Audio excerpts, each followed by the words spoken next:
October 1276, by the best radiocarbon reading anyone has, a survey party stands at a bend in the Pomerania River, in what is now northwest Poland, and drives the first stake into the soft clay. The clay is cold. It sticks to the spade and to the boots and to the rope. The surveyors are using to mark the curve of what will become a moat, a horseshoe 5.5 meters deep, closing the bend of the river against itself. They are laying out a town. The town will have a charter under German law, a market square at the center, plots running off it for burghers, a single main street running to a single gate. It will be called Stolzenberg, Proud Mountain.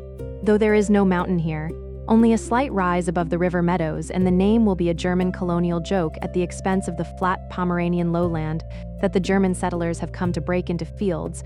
For the next century and a half, this town will work. People will live in it. Coopers will hammer barrels for the brackish rye export trade down to Stettin and Stralsund. A church will be raised, a cemetery will fill. A few hundred souls, nobody now can say how many, will be born here and die here and pay tax here. And then somewhere across the 14th and 15th centuries, the town will go quiet. Not in a single season, not in a single catastrophe. Quietly. In the way that small frontier towns go quiet when the math stops working, and the people drift, one household at a time, to the next village over. Here is the part that does not fit the textbook. There is no surviving chronicle that names this town as a working place. There is no founding charter on parchment in any archive in Berlin or Szczecin or Krakow. The name Stolzenberg does not appear by itself in any medieval document anyone has yet found. By the time it does appear, 16th century in early modern Pomeranian cartography, it is already being described as deserted, as a wooded place where a town used to be. The school version of how a medieval European town disappears is the Black Death. Plague came, fields went fallow, settlements emptied. The standard Wüstungen narrative, the deserted village literature that runs through every undergraduate course on late medieval Central Europe, names plague as the universal solvent. It is a tidy story. It has a cause, it has a date. Stolzenberg does not fit. There is no plague evidence at the site. There is, in fact, almost no documentary evidence of any kind for what happened here, and the team of Polish archaeologists who have been working the file since 2019, led by Marcin Krzepkowski of the Relicta Foundation, who has spent 6 years on it and counting, are explicit that the plague hypothesis is one candidate among several and the weakest supported of them. Krzepkowski's reading in the 2020 peer-reviewed paper he published with Maciejewski, and others under the title Stolzenberg, an abandoned medieval town of the bishops of Kamień? Preliminary results of research, and again in the conference work he and his colleagues have done since, is that the town was administratively cancelled rather than depopulated by disease. The territorial holders reorganized the surrounding land. The thin trade feeder function that had justified the town's existence shifted to other Pomeranian ports. The math stopped working. The town quietly closed. The forest, which had been waiting at the edge of the cleared fields the whole time, took 6 centuries and was not in any hurry. The textbook story is that plague did it. The real story, as far as specialist scholarship has been able to argue from the evidence, the soil has actually offered, is stranger and quieter and harder. It is a story about a town that disappeared from the written page before it disappeared from the ground, and may never have entered the page at all. Hold that distinction in view. We will return to it more than once. I want to name 2 things before we go any further, because the rest of this listening depends on them being clear. The first is that this is not a mystery in the way that lost city stories usually market themselves. Nobody dug a trench and found a treasure. There is no eureka. There is instead a careful, layered 6-year piece of work in which a drone flew a grid above the canopy of a pine forest near a Polish village called Sławoborze, and the light pulses it sent down returned a micro-topography that did not belong in a forest. A horseshoe-shaped moat, a rectangular street grid, an earthen rampart enclosing roughly 6 hectares of ground. And then magnetometers came, and then metal detectors, and then drilling, and then a long quiet between findings while the team waited for the methods to disagree with each other, which they never did. The discovery is the methods. The town is the test case. The second thing is that this work is being done at a moment when Polish archaeology is unusually well equipped to find things like Stolzenberg and unusually patient about announcing them. The 2026 press cycle that brought the place into English-language news, Heritage Daily in February, Science in Poland in March, Smithsonian and ArtNet and Popular Mechanics in the weeks after, was the publicity layer on top of work that had been peer-reviewed in Polish since 2020 and reinforced by Felix Biermann's 2025 chapter in the Berlin essay collection on 12th to 16th century towns in Brandenburg and Pomerania.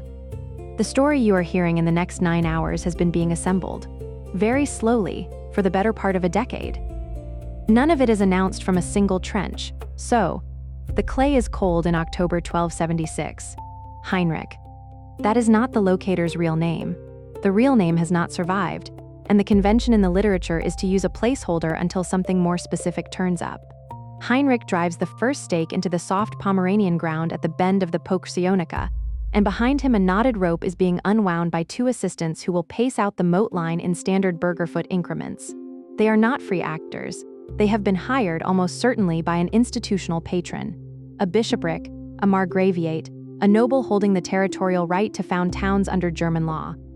Krzepkowski's working hypothesis, the one he framed with a question mark in the 2020 paper because the documentary anchor for it has never been positively identified, is that the patron was the bishops of Kamian, the powerful ecclesiastical authority who held the surrounding temporal territory through most of the medieval period.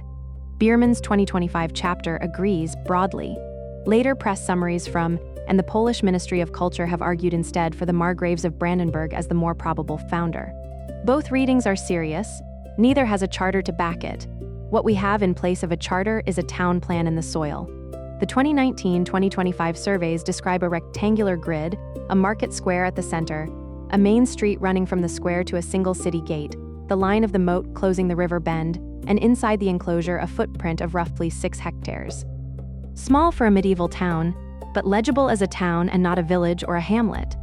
There are more than 1,500 subsurface anomalies inside the enclosure: cellar lines, hearth signatures, plot boundaries. There are radiocarbon dates from the core drillings that anchor occupation to the late 13th or early 14th century. There are roughly 400 metal artifacts recovered by the Controlled Metal Detector Survey that the team ran with the Parsida Exploration Group out of Kołobrzeg between 2020 and 2021.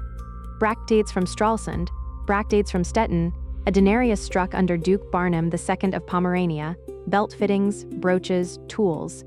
The everyday metalwork of a craft and trade settlement plugged into the Pomeranian feeder economy of the Hanseatic trade orbit, though never itself a Hanseatic League town. This is what a town looks like when the written record never gets around to it.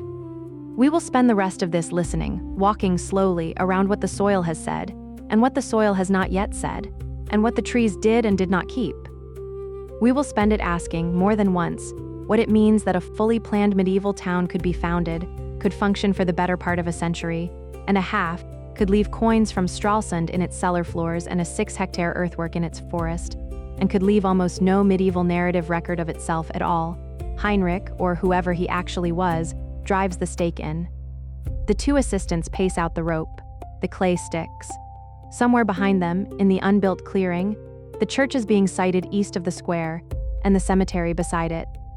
By the end of the season, the moat will be cut. By the end of the next, the first cellars. By 1340, in a good year, perhaps 300 souls. By 1410, in any year, none. 6 centuries from now, an aircraft will fly the same valley. It will not find what is left of Stolzenberg by accident. It will find it because somebody who reads regional volumes in their spare time will have noticed, in a 1909 German topographical survey, a passing reference to a Wüststadt near Slavobors, a dead town in the woods, and will have decided to go look. The trees all this time will have been the patient ones. We will get to the aircraft. First, the frontier. The version of medieval Central European urbanization that most of us were given, in whatever survey course we sat through, is a clean wave. German law town foundations rolled east across Pomerania and Brandenburg and Silesia between the 12th and 14th centuries. Bishops and princes funded them. Locatores paced them out under standard charters. Each town got a market square, a parish church, a defensive enclosure, and a working life that stretched from its foundation to whatever catastrophe, plague, war, Reformation, eventually closed it. The textbook timeline is a string of dots. Each dot is a town. Each town is anchored to a year and a founder. This is not what the frontier actually looked like, and the scholar who has done the most to dismantle the clean wave reading is the German archaeologist Felix Biermann. Biermann's body of work. Most recently, the 2025 essay in Die Stadt des 12 bis 16. Jahrhunderts in Brandenburg und Pommern, Berlin peer-reviewed, and a long series of earlier syntheses on Pomeranian and Brandenburg urbanization argue something quieter than the textbook and harder to summarize. Urbanization on this frontier was phased. It was uneven. It produced many small or short-lived central places that never made it into the canonical urban hierarchy. The experimental and the marginal were not exceptions. They were the rule. For every town we now name from a chronicle, there were a handful of others that started and stalled and dissolved and left, at most, a field name in a 19th century cadastra. Stolzenberg is one of those others. It is the structurally normal case that the textbook had no room for, because textbooks need names that recur, and Stolzenberg's name does not recur. To understand what was happening when Heinrich the Locator drove that first stake into the clay, you have to picture not a finished urban hierarchy slowly filling in its last empty squares, but a churn, a frontier on which dozens of small foundings were happening at any given decade, most of them speculative, many of them undercapitalized, and a substantial fraction of them quietly failing within a generation or two of being laid out. The economics were never easy. A late 13th century locatio was a venture. The patron, bishop, prince, military order put up the land and the legal framework. The locator recruited the settlers, oriented the plan, took a cut of the future revenues. The settlers came on the promise of tax exemptions during a starting period, a few decades of grace in which the cellars and the church and the moat were dug, and the first crops harvested and the first craft trades got established. After the grace period, the town owed its patron a steady cash rent and a share of milling and market fees. The whole arrangement assumed that, within roughly 20 to 30 years of foundation, the town would have grown enough to generate a surplus that justified the upfront investment.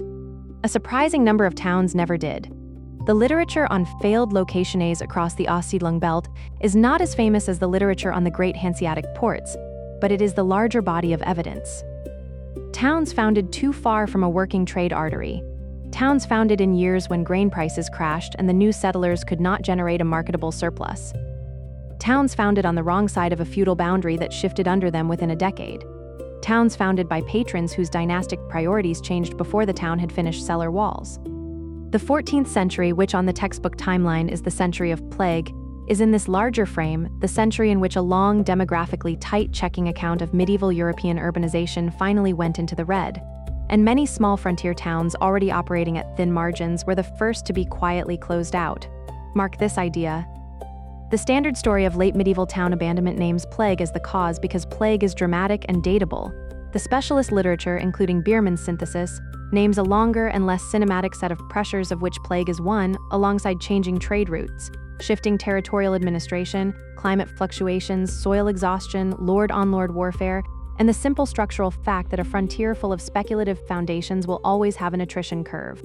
The textbook gave us one cause because two would have been confusing the ground. When it speaks, almost always says several. This matters for what we are going to do with Stolzenberg, because it sets the question correctly. The question is not what catastrophe killed this town. The question is closer to what made this town stop being economically defensible to its patron, and what did its patron then choose to do about it? The answers in Stolzenberg's case, as the next few hours will work through them, look administrative rather than catastrophic.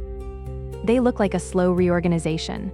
They look like a quiet decision, made somewhere in a chancery, that this particular dot on the map was no longer worth the cost of keeping it dotted.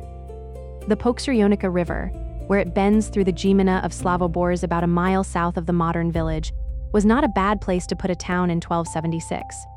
The valley was reasonably defensible. The river was navigable, at least seasonally, down to Kolobrzeg and the Baltic. The surrounding land could support cereal farming, rye, oats, flax, with the kind of three-field rotation that German law settlers brought east with them. The territorial situation was complicated, but not at that date openly hostile. The Griffin Dukes of Pomerania to the east, the Bishopric of Camion with temporal holdings interleaved across the region, the Margraviate of Brandenburg pressing in from the west, the Teutonic Order's growing presence further east still. A reasonable patron, looking at the map in 1276, would have seen a workable middle position for a small trade feeder town, a bishopric especially.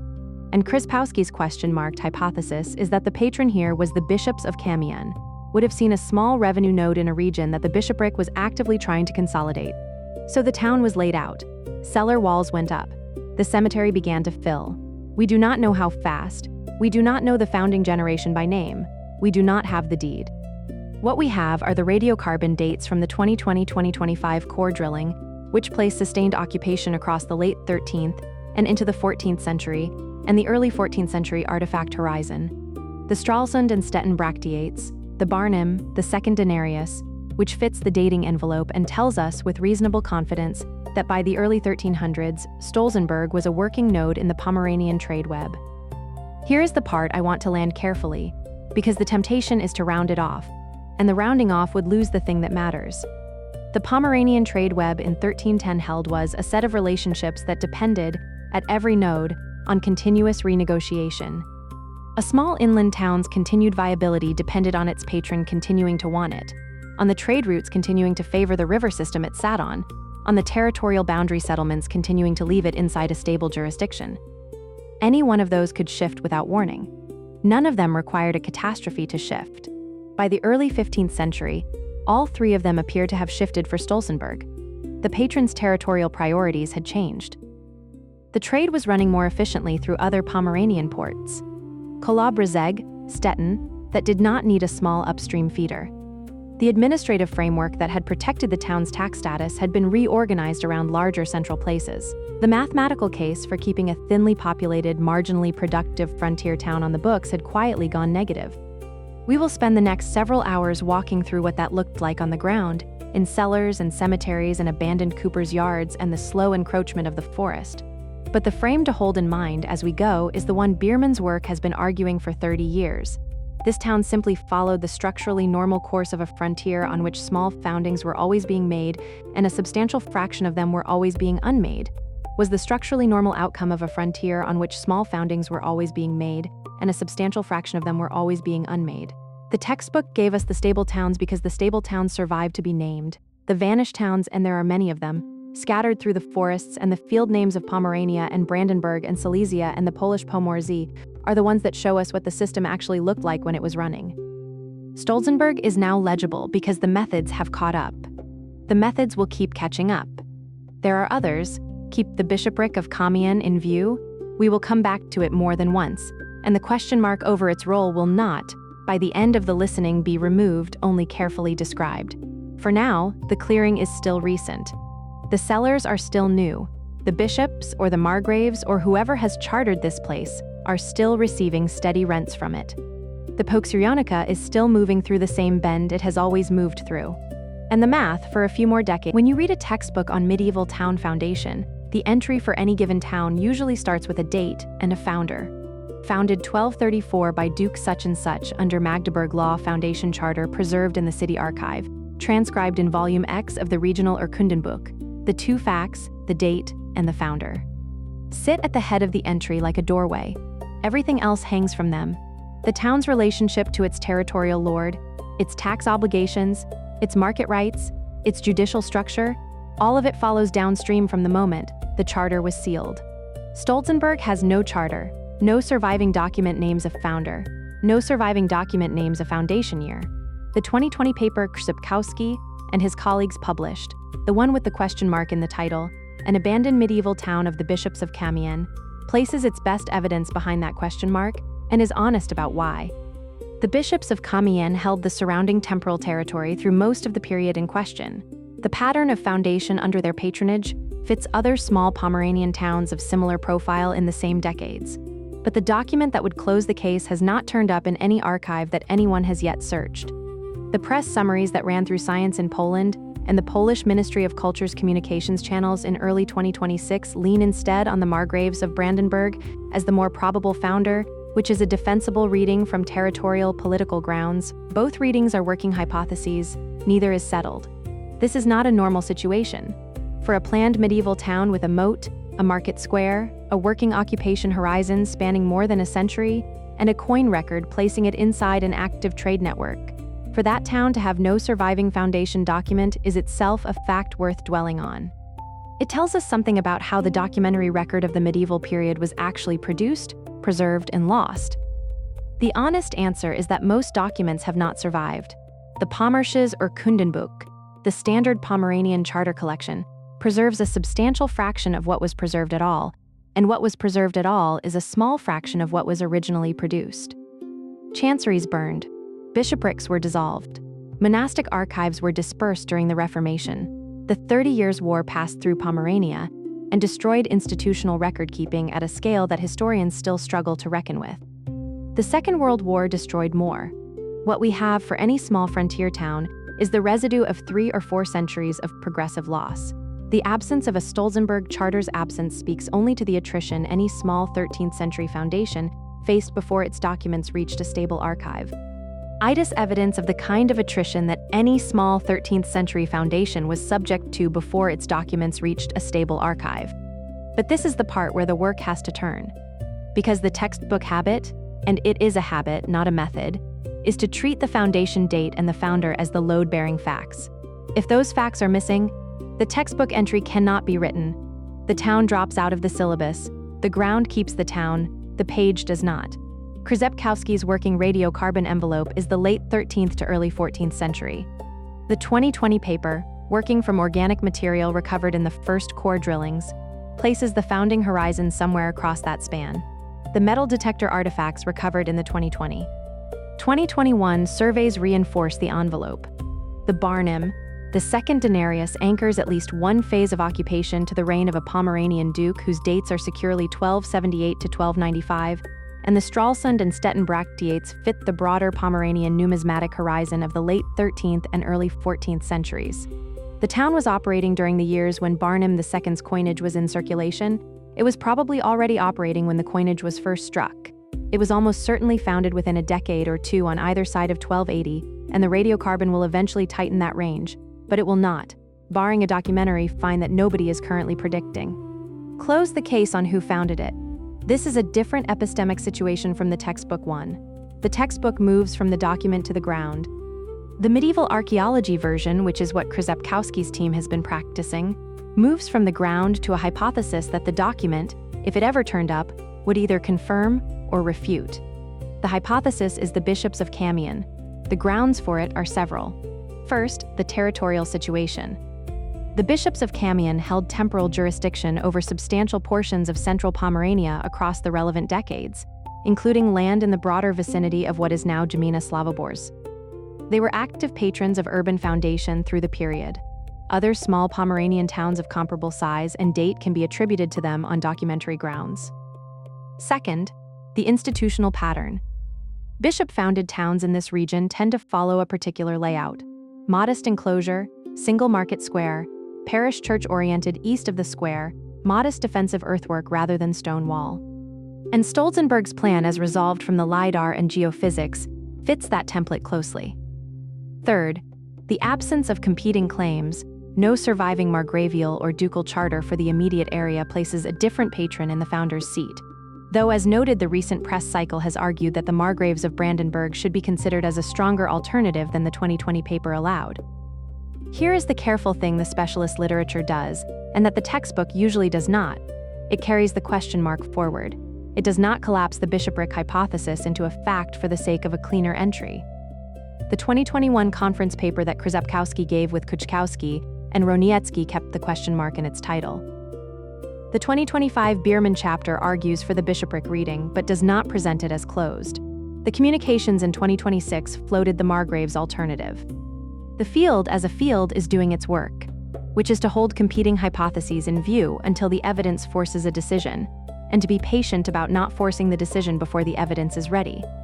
What I find interesting about this is how much it changes the texture of what a piece of work like this can do. We cannot tell you with documentary confidence who funded Stolzenberg. We can tell you with growing radiocarbon and artifact confidence when it was operating. We can tell you with geophysical and LiDAR confidence what it looked like. We can tell you with reasonable historical confidence what the political and economic situation in late 13th century central Pomerania was, and what kinds of patrons were typically involved in foundations of this profile in that situation. From those 4 bands of confidence, we can build a working picture that is genuinely informative, and that we can also keep open to revision, because the document may yet turn up. And if it does, it may close the question in a direction nobody currently predicts. The thing not to do is to pretend the confidence is greater than it is. The textbook habit is to fill the doorway with a name and a date, because the entry feels incomplete without one. The honest practice is to leave the doorway propped open and to spend the time walking around the rest of the building. We will keep walking around the building. The next stretch of the listening is going to step into the working life of the town as the ground has reconstructed it. What we can say about market day, about the cogship trade, about the cellar floors, and the parish cemetery, and the cooper's yard, and the documentary silence we have been sitting with through this stretch will not get any louder. It will just be the silence. The rest of the work has had to be done against. The bishops with their question mark remain the leading guess. The Margraves with theirs remain the runner-up. The town was here. The town worked. The page never quite caught up. The teaching version of how we know what we know about a medieval town is the archive. Tax registers, court rolls, bishops' visitation records, town chronicles, where the town was big enough to have one, mercantile correspondence, parish baptism and burial books where they survive. The historian's craft on a working medieval town is, in the textbook version, fundamentally a craft of reading paper. For Stolzenberg, there is almost no paper. What we just walked through was why. What there is, in place of the paper, is a remarkable amount of soil and a remarkable amount of light, and what you're listening to now is about what those two things have been able to say. The light came first, in a sense. Drone-borne LiDAR, light detection and ranging, works by flying a small aircraft over a target area and pulsing a laser downward at very high frequency. The pulses travel down through the canopy, some bounce off the top of the leaves, some bounce off the trunks. Some make it all the way to the forest floor and bounce off the ground itself. By measuring how long each pulse takes to return, the system builds a three-dimensional point cloud of every surface in the survey area. When you filter out the canopy returns and keep only the ground returns, what you get is a micro-topography of the soil. A hillshade so detailed that earthworks invisible to anyone walking the forest floor become legible from the air. The 2019 and subsequent LiDAR surveys over the Pomeranian Valley produced a hillshade in which the horseshoe of Stolzenberg's moat, the line of its rampart, the rectangular grid of its street plan, and the open space of its market square all resolved cleanly out of the forest noise. There was a town under the trees. The hillshade said so before any spade went into the ground. Then the soil, magnetometry, Piotr Roniecki's signature technique on Polish urban archaeology sites, measures very small variations in the local magnetic field. Burned hearths, fired clay structures, iron-rich fills, and certain kinds of organic-rich pits all produce characteristic magnetic anomalies. Run a magnetometer in a careful grid across the LiDAR-mapped footprint of the town, and you get a second layer, the locations of probable hearths, the lines of probable cellar walls, the signatures of probable cemetery pits. The geophysical survey at Stolzenberg recorded more than 1,500 subsurface anomalies inside the roughly 6-hectare enclosure. Some of those anomalies will be modern noise, most of them, based on the geometry which clusters along the LiDAR-resolved street grid in a pattern that is statistically incompatible with random distribution, are the buried remains of a medieval town. Then the cores, to corroborate what the LiDAR and the magnetometry were suggesting, the team drilled. Core drilling is exactly what it sounds like. A narrow borer is driven into the ground, and a vertical column of sediment is pulled up, layer by layer, preserving the stratigraphic sequence. At Stolzenberg, cores driven into selected anomaly locations recovered cultural layers. Fragments of fired clay, charcoal, bone, ceramic, exceeding 2 meters in depth. 2 meters of cultural deposition is not a hamlet. 2 meters of cultural deposition is the cumulative residue of long-term human occupation at urban density. Radiocarbon dating of organic material from the cores anchored the cultural layers to the late 13th and early 14th centuries. Consistent with the artifact dating from the metal detector survey, consistent with the territorial historical window for German law town foundation in this part of Pomerania, consistent with everything else the methods had been suggesting. Then the controlled metal detector survey that the Relicta team ran with the Parseta Exploration Group between 2020 and 2021.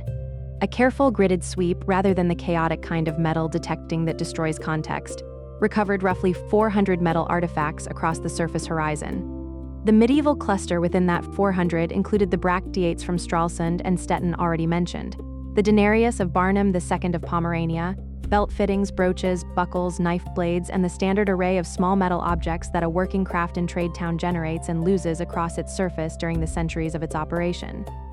Put these 4 bands of evidence together: LiDAR microtopography, geophysical anomaly map, stratified cultural layers from core drilling, and gridded artifact distribution, and you have something that is not a single discovery and a converging picture. The 2020 peer-reviewed paper described the picture as preliminary. The 2025 Biermann chapter described it as robust enough to anchor a broader synthesis of Pomeranian Brandenburg urbanization patterns. The 2026 press cycle, drawing on the team's continued 2025 fieldwork, described it as having moved past the threshold of reasonable doubt about the basic identification. The town is there. The methods say so, repeatedly and from different directions. The methods do not yet say what the town was called by its own inhabitants. Stolzenberg is the early modern German name attached to the wooded site, not necessarily a name preserved continuously from the medieval occupation. And the methods cannot yet say who founded it.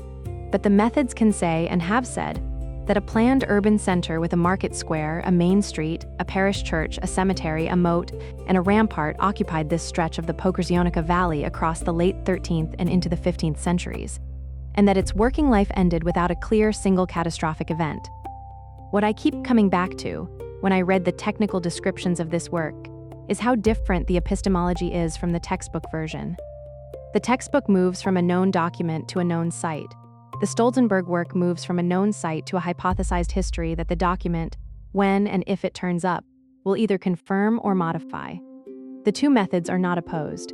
They are complementary, but the proportion of medieval European urbanization that we can reach through the second method, through the soil-first, document-deferred method that Krzepkowski's team has been practicing, is much larger than the proportion we can reach through the first. The first method gives us the towns that survived into the canon of named, documented, narrated places. The second method gives us all the rest. There is a specific texture to a town that has been read entirely from soil and light. It is precise about geometry. The moat is 5.5 meters deep. The enclosure is 6 hectares. The main street runs from the square to a single gate and silent about people. We do not know the names of any inhabitants. We do not know how a market dispute was settled, or what the parish priest preached on a winter Sunday, or what arrangements the cooper had with his apprentices. We know the geometry of the cellar, but not the family that ate in it. The page would have given us the second kind of knowledge. The soil gives us only the first. That is simply the nature of the method. Edis, the nature of the method. The soil knows what the soil knows. Set the soil knowledge alongside the documentary record from comparable bishop-founded Pomeranian towns of the same date, and you can build informed inferences about the kind of life that probably took place inside the geometry. The inferences are not the same as the documents. The honest practice is to mark the difference and to keep marking it. The next stretch of this listening is going to turn from the town in operation toward the long, slow process by which the town stopped operating, and toward what the absence of a single catastrophic event in the soil record actually means. The textbook story for that part is plague. The soil story, as the methods have so far resolved it, is something more administrative and more diffuse. Hold the dating in mind, late 13th to early 14th century for foundation, quiet dissolution somewhere across the 14th and into the 15th. The gap between those two horizons is roughly 125 years of working town life that nobody on this listening will ever recover the day-to-day texture of. The soil has it, the page does not. We will keep working with what the default mental picture for a vanished medieval town is a single bad year. The plague carts come through, the fires burn, the survivors flee. The next chronicler who passes the place finds smoke and an empty market square. The story is dramatic, and it is short, and it has the satisfaction of a clean cause and effect. The story is also, for Stolzenberg, almost certainly wrong. Krzepkowski has been explicit on this point, in every interview he has given since 2020, and in every paper he has co-authored on the site. The 2020 peer-reviewed paper allows that plague is one candidate. The 2026 press summaries quote him directly. The reasons for abandonment are unknown and likely multi-factor, and the field has so far found no evidence on the ground for a single catastrophic event. No plague pit, no fire horizon spanning the town footprint, no layer of military destruction. The cultural deposits in the core drillings show continuous activity tapering, not a sudden cutoff. The picture, as it stands in the technical literature, is of a town that quietly contracted across a long period rather than a town that died in a single bad season. This is harder to narrate than the catastrophe story, because it does not have a moment. The slow way a town goes quiet has no single image you can fix in mind. It has instead a long set of small decisions made in a lot of different households across a lot of years, none of them individually momentous, all of them cumulatively decisive. Picture the math, the way it probably looked at Stolzenberg from the second quarter of the 14th century onward. The town was small to begin with, 6 hectares of enclosure, perhaps 300 souls at peak, dependent on a thin trade feeder relationship with the larger Pomeranian ports downstream.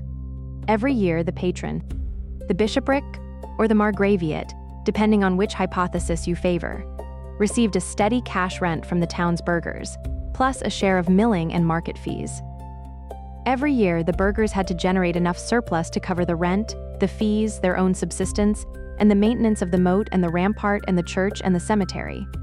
The margin between viable and not viable was not large. In a good year, strong rye harvest, stable bracteate values, low friction trade down the river. The margin was comfortable. In a bad year, it was not. The 14th century gave Pomerania, and Central Europe more broadly, a long sequence of bad years. The Great Famine of 1315 to 1317 wiped out perhaps 10% of the population of Northern Europe before the Black Death even arrived. Climate cooled, grain yields contracted. The plague waves of 1347 to 1351 and the recurrent outbreaks across the rest of the century reduced the labor pool that frontier towns depended on. Trade routes shifted as larger ports consolidated, and smaller feeder towns saw their share of the through traffic decline. The Pomeranian political situation grew more complicated as the Brandenburg-Polish-Pomeranian Teutonic boundary frictions kept producing low-level warfare across the region. None of these pressures individually destroyed Stolzenberg. Probably no single one of them ever announced itself, in the town's own self-perception, as the cause of the town's decline. What probably happened instead is what happens to any marginal enterprise when its operating conditions deteriorate across a long period. The cooper who died in the plague wave of 1351 was not replaced. There was no apprentice surviving to take the trade, and the next nearest cooper in the next nearest town could now serve Stolzenberg's needs at acceptable cost. The Burgher family, whose head died in the famine of 1315, sold its plot to a neighboring family and moved to the next village over, where a cousin had a workshop with room. The mill operator, finding his customer base contracting, raised his fees, which pushed marginal customers to use the mill in Slavobors instead, which contracted his customer base further, which pushed him eventually to close the Stolzenberg mill and move the equipment downstream. Each individual decision was reasonable. Each individual decision was sustainable for the household that made it. The cumulative effect, summed across the town, was the slow draining out of the population and the trade that had once justified the town's existence. By the early 15th century, the math at the patron's end had also turned. The rents Stolzenberg was generating no longer covered the administrative cost of keeping it on the books as a chartered town. The fees from the market, a market that no longer attracted much trade, were negligible. The defensive value of the moat and rampart in a region where larger fortified centers now provided regional security at lower per capita cost was no longer worth maintaining at the level of patron investment. The patron, whoever that patron was at the relevant date, did what patrons do when a property no longer pays. The chartered status was allowed to lapse. The administrative functions, parish registration, court jurisdiction, tax assessment, were transferred to neighboring centers. The remaining inhabitants, finding themselves no longer in a town, but in a thinning hamlet, drifted to the next village over within a generation. This is what I mean by the slow way a town goes quiet. It is the way most marginal medieval enterprises ended, on every European frontier, and probably on most other frontiers in human history. It does not produce a chronicle entry because no contemporary perceived it as a single event. It does not produce an excavation horizon because no single moment of destruction left a recoverable signature. It produces instead the kind of evidence the Stolzenberg cores have actually recovered. A long tail of cultural deposition, declining in density across decades with no clear cutoff and no clear cause.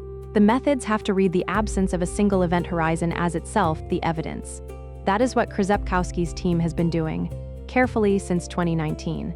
There is one more thing I want to say about this before moving on, because it touches the textbook habit in a way I keep returning to. The plague as cause story has been so naturalized in the way late medieval European urbanization is taught that even careful audiences, hearing about a town that emptied across the 14th century, will default to assuming plague did it. Krzepkowski's framing. That plague is one candidate among several, and not the strongest supported in this particular case, is not an exotic position. It is the standard position of the specialist literature on Wüstungen across Central Europe, which has for decades been arguing that the simple plague explanation underdetermines what was actually a complex multifactorial demographic and economic restructuring.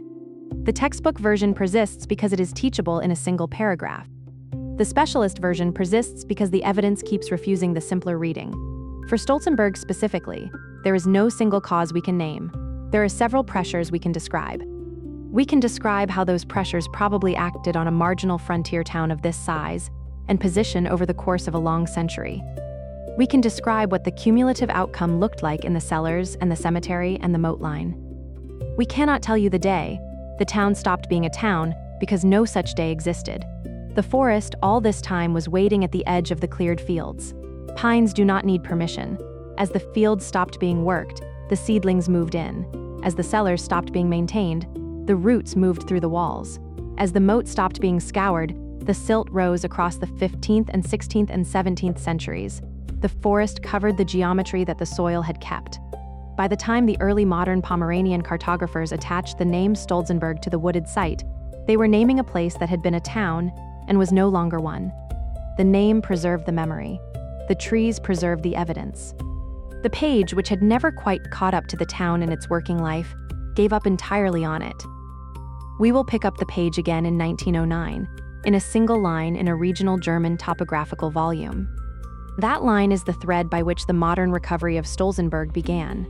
Without it, the LiDAR would have flown over the valley a century later and seen the horseshoe of the moat as an unexplained terrain feature, and nobody would have known to ask what it had. The shape of a lost city story, as it is usually told in popular media, jumps from the medieval to the modern. The town existed, the town vanished. Then, after a centuries-long blank, a modern team with modern instruments rediscovered it. The blank in the middle is treated as empty. The implication is that nobody knew, nobody remembered, nobody cared, until the moment of modern discovery arrived. This is not how it actually went for Stolzenberg, and the way it actually went matters because the modern rediscovery did not begin with a LiDAR flight. It began with someone reading a 1909 German regional volume, a topographical and historical survey of the area then administered as part of Prussian Pomerania, and noticing a passing reference to a Wüststadt, a dead town, in the forest near what was then called Stolzenberg and is now called Slavobors. The 1909 volume has never attracted wide attention. It is the kind of thorough 19th and early 20th century German regional scholarship that produced detailed gazetteers of every district in the Prussian state. Names, populations, ecclesiastical jurisdictions, antiquities, surviving earthworks, oral traditions about ruined places. These volumes are still scattered across regional libraries and archives in Germany and Poland. Many were never digitized, many were lost in the disruptions of the 20th century. A handful survive in research libraries and in private hands. The 1909 reference to the dead town at Slavobors is one passing entry in one such volume, and without it, the modern rediscovery would probably not have happened, or would have happened much later, and by a different route. This matters because it tells us something about how memory of vanished places actually persists across centuries. The school version is that abandoned medieval towns disappear from human knowledge until archaeology resurrects them. The reality is that local knowledge, the kind preserved in field names, in oral traditions, in regional gazetteers, in the documentary residue of 19th century antiquarian scholarship, usually keeps a faint trace of these places even when the mainstream historical narrative has lost them entirely. The trace is often wrong about specifics. It is often wrong about chronology, but it preserves the basic fact that something was once there, and the basic fact is enough to send a future researcher to the right patch of forest. The 1909 volume preserved the fact. The field names on the 19th century Prussian cadastral maps reinforced it. Altstadt, Old Town, appears as a parcel designation on the surviving cadastra for the area, alongside hospital, the second cadastral name that recurs in the Stolzenberg literature. Field names are the most durable form of toponymic memory. They survive in the registers of land holdings long after the events that produced them have been forgotten by the people who use the field names every day. A 19th century Pomeranian farmer cutting hay in the Altstadt parcel did not need to know that there had once been a chartered medieval town under the soil he was working. He used the name because it was the name on the lease. The combination of the 1909 reference and the cadastral field names gave the relicta foundation. In 2019, a place to look. Marcin Krzepkowski has been clear in interviews about the sequence. The team did not stumble onto Stolzenberg by random LiDAR survey. The team went looking for it, because the 1909 volume said there was something to find, and the field name suggested where to find it. The first LiDAR pass over the indicated section of forest in the Pomeranian Valley resolved the horseshoe of the moat almost immediately. Confirmation that the team had found the right thing came over the following surveys. I keep returning to the 1909 volume because the textbook version of how lost cities are found has been so dramatized that the actual mechanism, patient bibliography, local scholarship continuity, the slow accumulation of marginal references in regional volumes that nobody much reads, is almost invisible in the public framing. The drone aircraft is photogenic. The 40-year career of the antiquarian who compiled the 1909 volume, the librarian who preserved the only surviving copy through 2 wars and a regime change, the regional historian who flagged the entry to the archaeological community in the early 21st century, the foundation director who decided in 2019 that the entry was worth following up on. None of these are photogenic. None of them appear in the popular accounts of the rediscovery. But the rediscovery does not happen without them. The 1909 reference itself, as best I have been able to track it from the secondary literature, was brief. A line, possibly 2, a note that local tradition placed a former town in the forest, with surviving earthworks visible to anyone who walked the area in the right season. The note was probably itself drawing on earlier 19th century antiquarian observation, which was probably drawing on earlier early modern cartographic notation, which was probably drawing on continuous local knowledge transmission going back to the period of abandonment itself. The chain is long. Each link in it is fragile. The fact that any link survived at all is, when you sit with it, the most surprising part of this story. There is a parallel here with how many medieval rediscoveries actually work.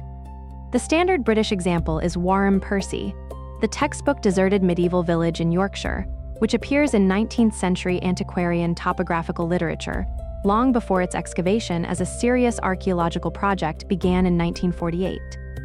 The standard German example is Rungholt, the North Frisian medieval port lost to the storm tide of 1362. The memory of which was preserved in continuous Frisian oral tradition for 6 centuries before modern magnetometry surveys, including Kiel University's recent work, began resolving its actual footprint on the Wadden Sea tidal flats. The standard English coastal example is Dunwich, the Suffolk port progressively eroded into the North Sea across the medieval and early modern period, which was never lost from documentary memory but which has only recently been mapped underwater with acoustic survey. In each case, the modern archaeological recovery depended on a long-standing thread of local or antiquarian memory that the mainstream historical narrative had largely set aside. The thread did not preserve the truth about the vanished place. The local traditions about Rungholt were often legendary in tone. The Warham Percy references were generic. The Dunwich documentary tradition got many details wrong. What the thread preserved was the bare fact of here, something was. The bare fact was enough. Stolzenberg is now part of this small library of cases. The 1909 volume is the thread for Stolzenberg specifically. The thread held, the forest held the evidence. The methods, when they were ready, did the rest. What this changes about the way we tell the story is that the rediscovery becomes continuous, with a much longer process of memory keeping rather than a sudden modern intervention. The modern team did not invent the question of where the dead town was. They inherited the question from a chain of regional scholars and local memory keepers that went back into periods most of us have no idea ever existed in scholarly form. The drone aircraft is the latest instrument in a long inquiry, not the start of one. I keep noticing this when I read the technical literature on these sites. The patience of the methods is matched by a patience in the bibliographic record that the public framing rarely acknowledges.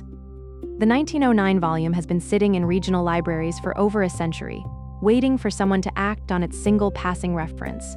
When the team did act, the soil was ready to confirm what the volume had implied. The forest had kept the ledger. The page, in this one fragmentary form, had kept the index to the ledger. The next stretch of the listening will turn to what happened after the team followed the index. To the multi-year method-stacked process by which the rumored town became a mapped town, and the mapped town became, eventually, an identified one. The 2026 press cycle treated this as a single moment of breakthrough. The actual sequence as the field notes record it is slower and more interesting and more honest. The popular shape of an archaeological discovery is a single moment. The shovel goes in, the artifact comes out, the photograph appears in the next morning's press. The team announces, the world learns. This shape is so embedded in the public expectation of how archaeology works that most actual archaeology is described in popular accounts as if it had happened this way, even when it manifestly did not. The identification of Stolzenberg did not happen this way. It did not happen in a single day. It did not happen in a single season. It did not happen because of a single instrument or a single team or a single artifact. It happened, instead, across roughly 6 years of layered, cross-checked, deliberately non-invasive work, and the moment that the team itself describes as the threshold crossing was a moment of method convergence rather than discovery. There was a day, somewhere in 2025, by Krzepkowski's account in the 2026 press cycle, when the team looked at the combined results of the LiDAR microtopography, the magnetometry anomaly map, the metal detector artifact distribution, the radiocarbon dates from the cores, and the targeted small trench results from the church and cemetery follow-up survey, and recognized that all 5 bands of evidence were now pointing at the same conclusion with no significant internal disagreement. The methods had crossed the line together. Doubt about the basic identification had been, in the careful phrasing the team used, removed. This is the revelation of the Stolzenberg work, and it is not the revelation the popular framing usually expects. The revelation is not we found a lost city. The revelation is we have built a method by which lost cities can be identified through patient method stacking, rather than through dramatic single-instrument discovery, and Stolzenberg is the test case for the method working. The method is the real protagonist here. The method will outlive the town that proved it. Let me describe the convergence specifically because the specifics matter. The LiDAR, by 2020, had resolved a horseshoe-shaped moat enclosing roughly 6 hectares of forest floor, with a rectangular internal street grid and a central open space consistent with a medieval market square. The hillshade showed defensive earthworks, rampart line, moat profile, that could not be plausibly explained by any post-medieval forestry, agriculture, or military activity in the area. The geometry was urban. The hillshade said town. The magnetometry by 2021 had recorded more than 1,500 subsurface anomalies inside the LiDAR mapped enclosure. The clustering pattern of these anomalies along the LiDAR resolved street grid, rather than randomly distributed across the survey area, was statistically incompatible with natural variation. The anomalies were structures. The magnetometry said buildings.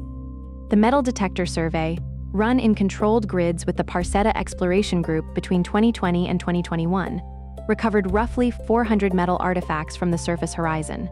The medieval cluster within those 400 included the Stralsund and Stettin bracteates and the Denarius of Barnum II of Pomerania already mentioned, alongside belt fittings, brooches, and tools dating to the late 13th and early 14th centuries. The numismatic evidence anchored at least one substantial phase of occupation to the period of Barnum II's coinage, which is securely dated to his reign of 1278 to 1295.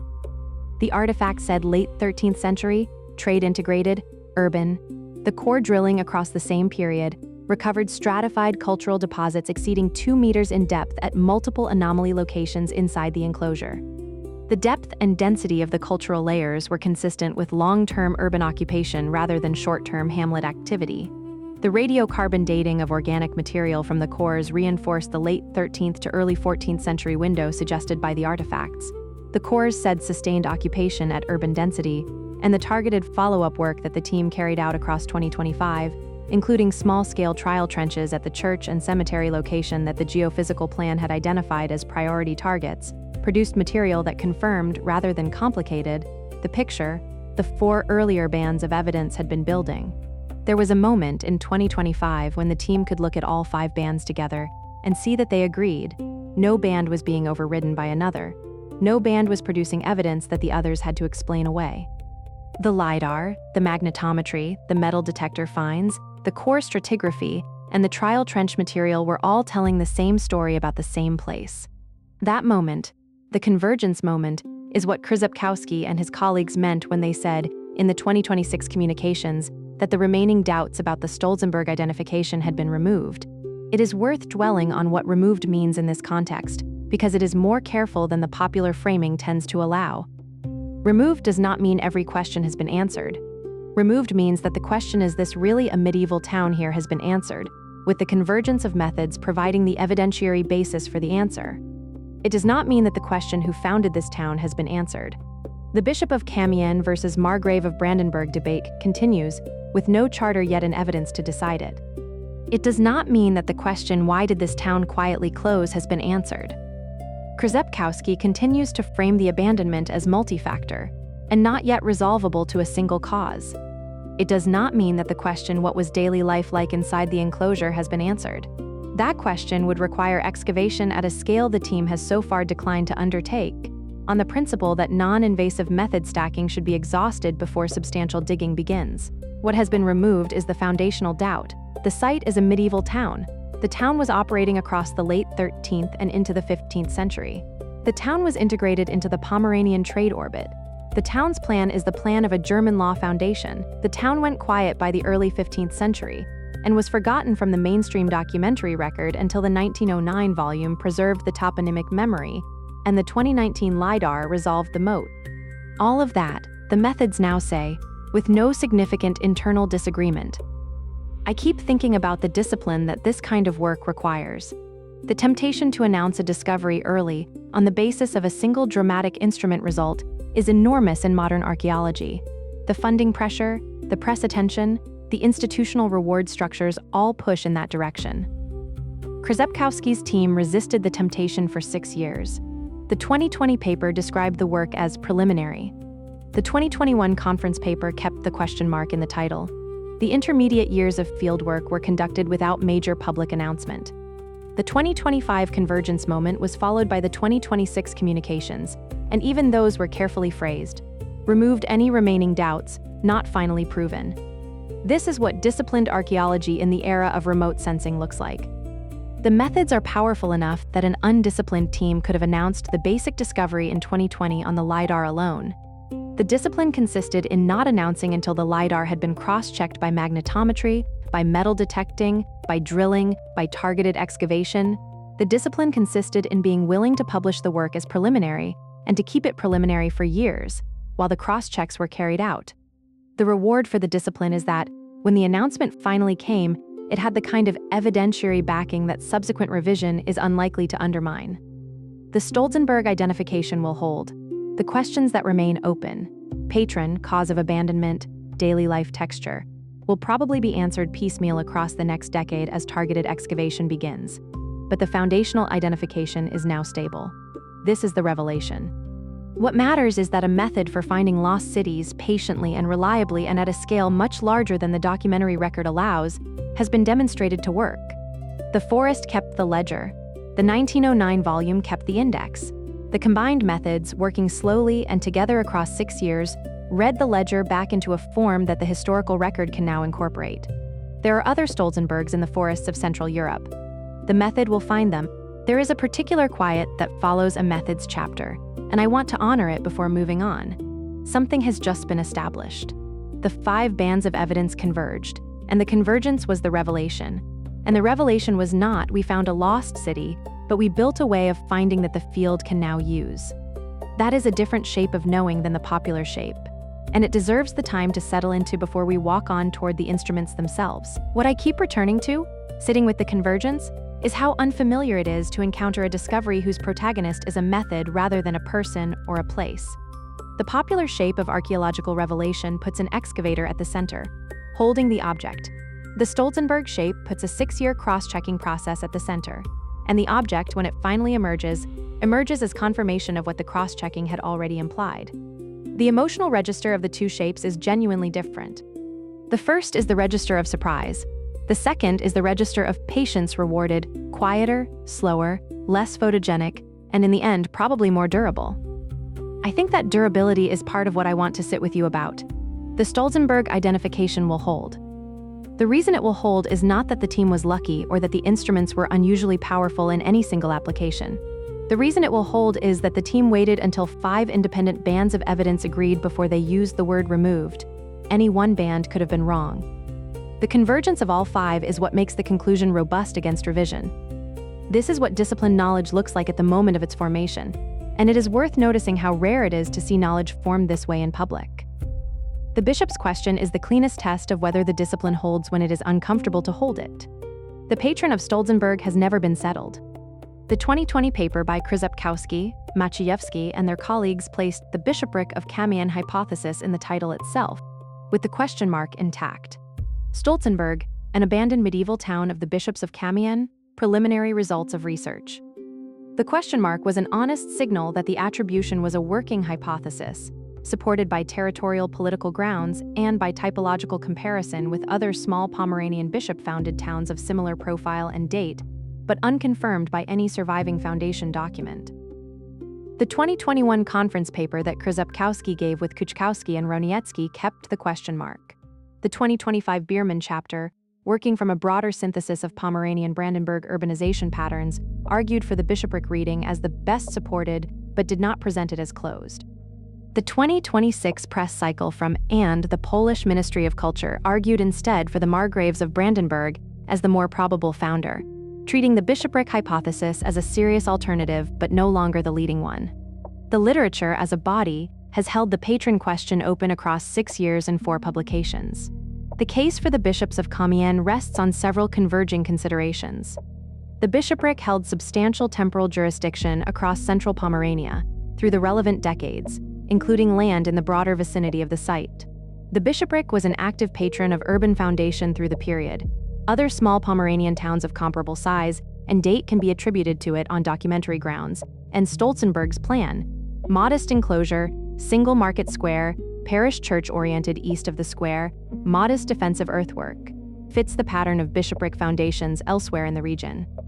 The bishopric had institutional reasons to want a small revenue-generating town at this location during the period of late 13th century territorial consolidation. The hypothesis is, on these grounds, plausible. The case for the Margraves of Brandenburg, which the 2026 communications have emphasized, rests on different considerations. The Margraviate was pressing in on central Pomerania from the west during the relevant decades, and was actively planting German law town foundations as part of its territorial expansion strategy. The strategic value of a fortified small town at the bend of the Pokrzyonka, controlling river traffic, providing a forward outpost in contested territory, would have been substantial to the Margraviate. The plan of Stolzenberg is compatible with Margravial foundations of the period which followed similar German law conventions, and the political situation in the late 13th century, with the Margraviate actively contesting the central Pomeranian boundary against both the Griffin dukes and the bishopric, makes Margravial foundation a reasonable hypothesis on territorial political grounds. Neither hypothesis has documentary closure. The argument between them runs on indirect evidence, on which patrons' institutional pattern Stolzenberg's plan and operation more closely match, on which patrons' territorial strategy at the relevant date better explains a foundation at this location, on which patrons' surviving documentary record is more likely to be the one missing the relevant charter. These are real arguments, capable of being made carefully on both sides. They have been made carefully on both sides by people who have spent careers on this region. And here's where the question mark becomes the same kind of object that the convergence moment was. The willingness to leave it in place across multiple publications over multiple years without forcing closure for the sake of cleaner headlines is the same discipline that produced the convergence in the first place. It is the discipline of refusing to assert what the evidence does not yet support. The 2026 press cycle could easily have presented the bishopric or the Margraviate as the founder, full stop, and produced a more dramatic-sounding announcement. The press cycle did not do this. The Polish Ministry of Culture communications were careful to note that the patron question remains debated, and that the team is treating the Margraviate hypothesis as currently the more probable, while the bishopric hypothesis remains a serious alternative. This is what I keep wanting to point at, gently with you. The convergence moment and the unresolved question mark are the same thing seen from two sides. Both are products of a knowledge practice that refuses to overstate what the evidence supports, and refuses to understate it either. Removed was used about the basic identification because the 5 bands genuinely converged. Question mark persists about the patron because the documentary record genuinely does not decide it. The same calibration produced both choices. For Stolzenberg in particular, the practical consequence is that we cannot tell you with confidence whether the rent that flowed out of this town in 1310 went to the Chancery of Camienne or to the Chancery of Brandenburg. We can tell you with reasonable confidence that rent did flow. The artifactual evidence, the trade integration evidence, the standard pattern of German law town operation all imply it. We can tell you with high confidence that the town was operating as a chartered urban center under some patron through the late 13th and into the 15th century. We can describe the institutional shape of that patronage in general terms, drawing on what we know about comparable foundations elsewhere in the region. We cannot fill in the patron's name. There is a broader pattern here that the specialist literature has been arguing for some time. Late medieval ecclesiastical and princely territorial holdings in Central Europe were not the stable, neatly mapped jurisdictions that textbook maps tend to depict. They were dynamic, overlapping, contested, and frequently reorganized. A single town's patronage could shift across its history as territorial settlements were renegotiated. A town might be founded under one patron, transferred to a second through marriage or treaty or purchase, and end its life under a third. The textbook habit of attaching a single founder to a town for the entire span of its existence misrepresents this dynamism. The specialist habit of leaving the patron question open for towns where the documentary record cannot settle. It is, in effect, a quiet acknowledgement that the textbook simplification was costing the field something. So what we are sitting with, you and I, at this point in the listening, is a particular shape of knowing, a foundational identification that has been carefully argued into stability. A patronage attribution that has been carefully kept open, a method that produced the first and a discipline that produced the second. And the two are the same method and the same discipline seen at different moments of their work. The bishops of Camion, with their question mark, remain the original scholarly attribution. The Margraves of Brandenburg, with their own emerging question mark, are the current leading alternative. The town was here. The town worked. The patron is, for now, unnamed. The next stretch of the listening will lift away from the town and the patron entirely and look at what the methods themselves are doing, what LiDAR measures when it strips a forest canopy, what magnetometry maps when it reads a subsurface anomaly, and what the broader field of medieval archaeology is going to look like when these methods are applied at scale to the forested landscapes that the documentary record never reached. The town has done its work as the test case. The methods are now the subject. School-level depictions of archaeology still center on the trench. The image is durable, a rectangular hole in the ground, with a scientist in shorts, and a sun hat, brushing soil away from an emerging object with a small brush. The trench is what archaeology has been mostly for the better part of 2 centuries. The trench is what produced the great 19th century excavations that established the discipline. The trench is the iconography that the discipline has not yet escaped. For Stolzenberg, the trench has been almost entirely absent. The work that produced the identification has been, by deliberate choice, non-invasive. The instruments that did the work do not look like brushes. They look like drone-mounted laser scanners, magnetometer carts, handheld metal detectors, narrow-bore drilling rigs. The data the instruments produced was a point cloud, an anomaly map, a stratigraphic core, an artifact distribution grid. What those instruments actually do is worth walking through, because the instruments are the real protagonist of the Stolzenberg story, and the popular accounts have tended to undersell them. LiDAR, light detection and ranging, is conceptually simple and operationally exacting. A drone or aircraft flies a careful grid pattern over the target area. Mounted on the underside is a laser scanner that pulses a beam downward at very high frequency, on the order of hundreds of thousands of pulses per second. Each pulse travels down, hits something, a leaf, a branch, a tree trunk, the forest floor, and bounces some portion of its energy back up to a receiver on the same aircraft. The receiver measures the time interval between pulse emission and return reception. Knowing the speed of light and the aircraft's GPS-anchored position, the system calculates the precise 3-dimensional location of the surface that produced the return. Over a single flight, this produces a dense 3-dimensional point cloud of every surface in the survey area. The cloud is messy at first. Most points are canopy returns, branch returns, the noisy upper layer of the forest. The filtering work happens afterward in software, where algorithms identify and discard the canopy returns and keep only the points that made it to the ground. What remains is a microtopography of the forest floor at a resolution that walking the floor would never produce. Earthworks invisible to the eye, banks of a few tens of centimeters, the line of a long silted moat, the foundation curb of a plowed-out building, resolve cleanly out of the noise. A hillshade rendering of the filtered ground returns can read, to a trained eye, like a map. The Stolzenberg LiDAR work, conducted across multiple campaigns from 2019 onward, produced a hillshade in which the horseshoe moat, the rampart line, the rectangular street grid, and the central market square were all visible. The instrument did not need to be told what to look for. The instrument measured the ground, and the ground had been shaped by human hands 600 and 700 years earlier, in ways that the slow processes of forest regrowth had not erased. The hillshade was the first piece of evidence that confirmed what the 1909 volume had implied. Magnetometry is conceptually different. The instrument measures the local magnetic field with very high sensitivity on a fine spatial grid. Most natural geological substrates produce a relatively uniform background magnetic signature. Human activity disturbs this in characteristic ways. Burned hearths produce strong positive anomalies because firing rearranges the magnetic domains in iron-rich clay. Fired ceramic structures, kilns, brick walls, produce similar signatures at lower amplitude. Iron-rich fills, including the rubble that often accumulates in abandoned cellars, and the silt that accumulates in abandoned moats, produce detectable anomalies. Organic-rich pits, including refuse pits and graves, can produce subtle negative anomalies through differential susceptibility. Running a magnetometer cart in a careful grid across the LiDAR-mapped Stolzenberg enclosure produced an anomaly map with more than 1,500 distinct features.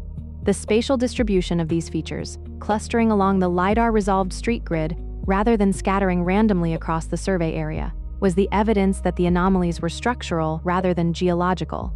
The map was a second layer of confirmation, this time below the soil rather than above the canopy. Metal detection, when conducted in controlled gridded surveys rather than in the chaotic style associated with destructive looting, produces a third layer. Every recovered artifact is logged with its precise grid coordinates and depth. The resulting distribution map shows where, in the enclosure, the medieval artifactual horizon is densest, which kinds of artifacts cluster where, and how the artifact assemblage compares to those recovered from comparable medieval town sites elsewhere. The Stolzenberg metal detector campaign of 2020 and 2021 recovered roughly 400 artifacts in this controlled fashion. The medieval cluster within the assemblage, the Stralsund and Stettin bracteates, the Barnum, the second denarius, the belt fittings and brooches and tools provided the dating anchor and the trade integration evidence already discussed. Core drilling provides the fourth layer. A narrow drill bit is driven vertically into the soil at selected anomaly locations, and a continuous column of sediment is pulled up, preserving the stratigraphic sequence from surface to drill depth. The column is then analyzed in the laboratory.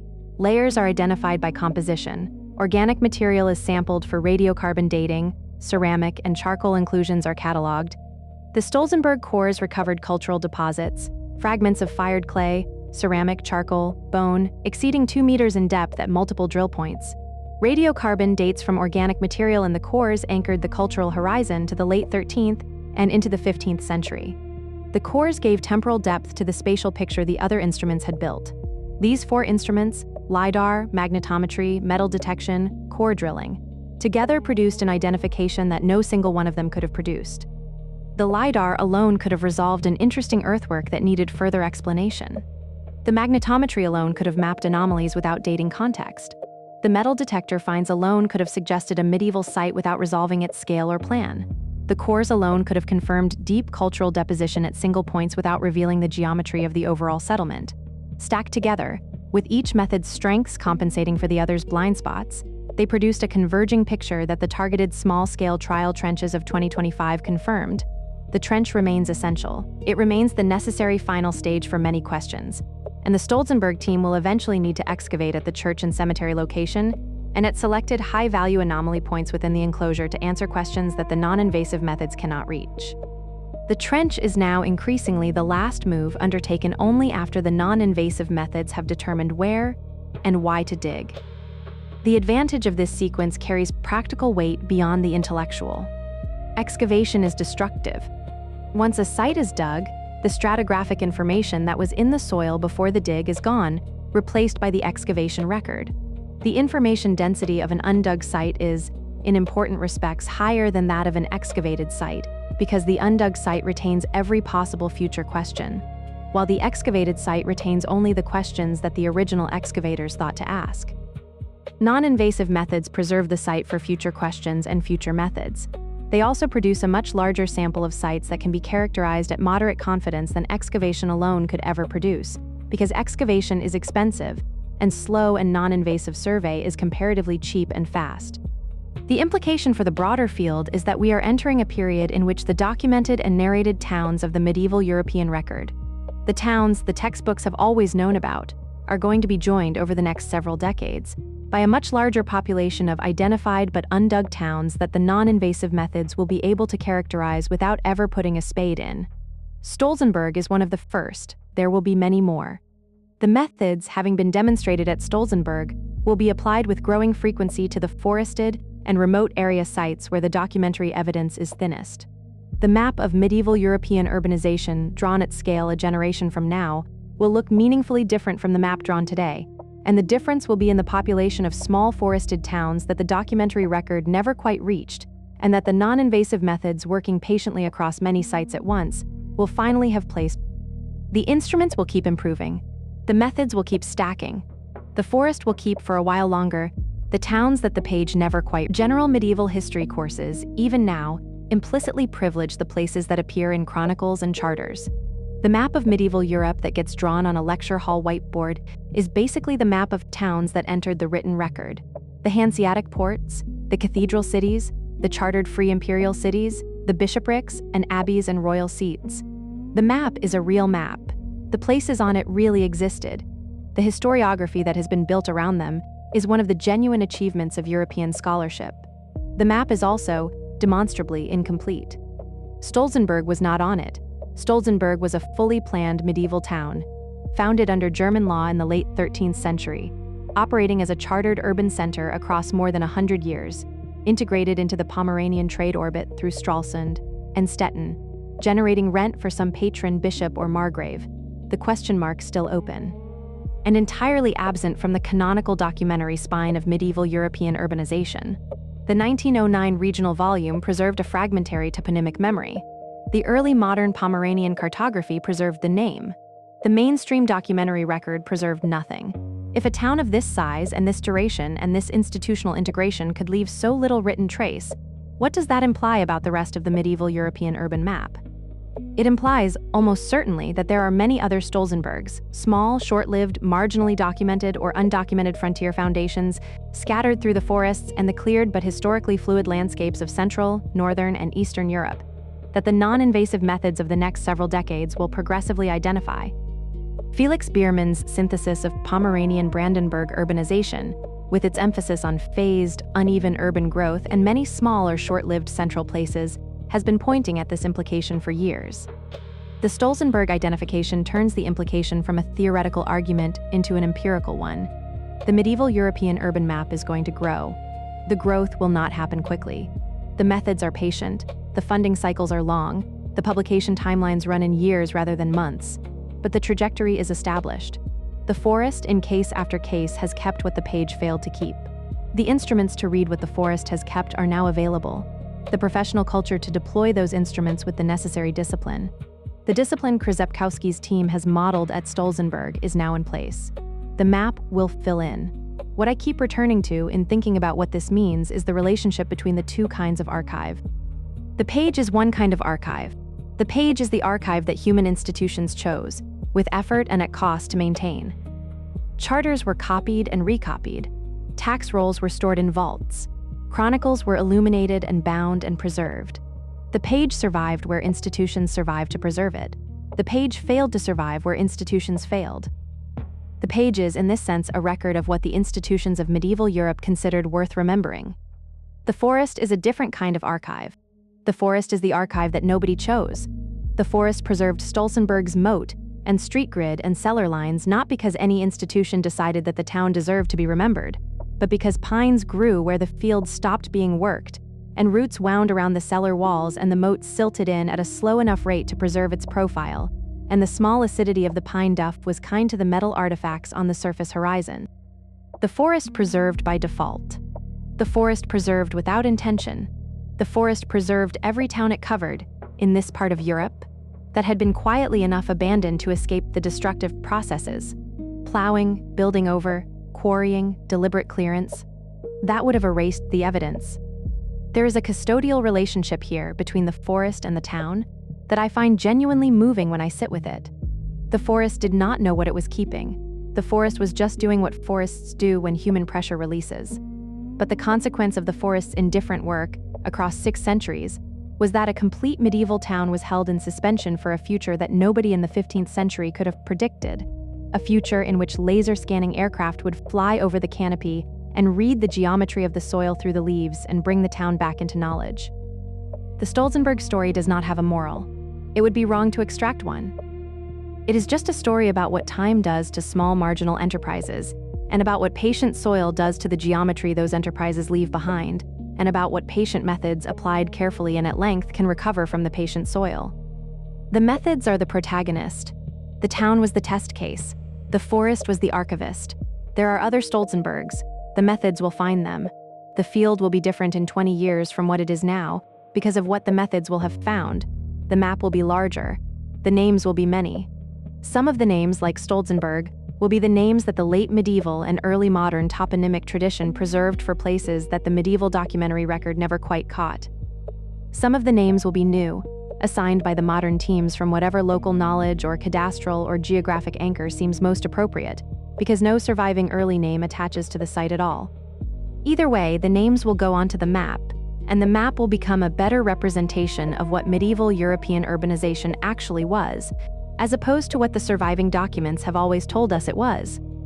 I keep thinking about the locator in 1276, standing at the bend of the Pomerania with his knotted rope and his sharpened stake, laying out the moat line of a town that he expected to outlast his great-grandchildren. The town did, in fact, outlast his great-grandchildren. It did not outlast his great-great-great-grandchildren. By the early 15th century, the rope and the stake and the moat and the rampart and the cellars were already passing into the slow custody of the pines.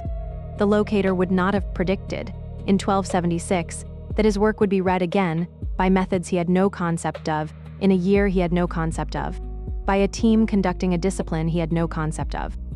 He would have expected the town to persist, or to fall, and either way to be remembered or forgotten through whatever mechanisms of memory the institutions of his own century maintained. He would not have expected the trees to be the ones who carried his work forward. The trees carried his work forward. The trees were patient. The trees did not need any institutional incentive. They simply grew where the fields had stopped being worked, and they held what the fields had held, and they kept holding it until the methods caught up. The Pomerania still moves through the same bend. The horseshoe of the moat is still there, 5.5 meters deep, slowly silting at its own pace. The rampart still rises, modestly from the forest floor. The cellars are still under the moss, with their 2 meters of cultural deposition undisturbed by anything more than the patient work of root systems. The methods will, across the next several years, begin small targeted excavations at the church and cemetery location, and at selected high-value points within the enclosure. The findings of those excavations will refine the picture. The non-invasive methods have so far built. They will not in any expected way overturn it. The basic identification is now stable. The basic story. A town that worked for a while and then quietly closed, that left almost no written record and a remarkably complete physical one that was held by the forest until the methods could read it. That story is now part of the literature on medieval European urbanization and will remain part of it. This has been a long listening, and I want to close it carefully, because the closing should match the patience of what the work has actually required to produce. If you have stayed with me this far, and if you have drifted out and back in across the chapters, the way listeners do and the way the structure of this listening has been built to accommodate, then what I would like to leave you with is something broader than Stolzenberg specifically. It is a small shift in how the medieval past tends to be imagined. The textbook map shows the places that survived to be named. The actual landscape of medieval Europe was full of places that did not survive to be named, and the soil of that landscape still holds the evidence of most of them. Stolzenberg is one. The forest near Slavobors is the archive in which it was kept. The methods that read the archive are now established. The map slowly will grow. The room around you is probably quiet. The hour is probably late. If you are still with me, let your hand rest where it is, and let your breath find its own slow rhythm. The trees in northwest Poland are doing tonight exactly what they have been doing for 600 years, which is nothing in particular and exactly enough. The moat under the moss is the same moat. The cellars under the moss are the same cellars. The work that found them was patient, and the work that will continue at the site will be patient, and the listening that has just walked through it can be set down, gently, now, without any unfinished thing pulling on you. The forest kept the town. The town has been read. The night holds what the night holds. Rest if you can.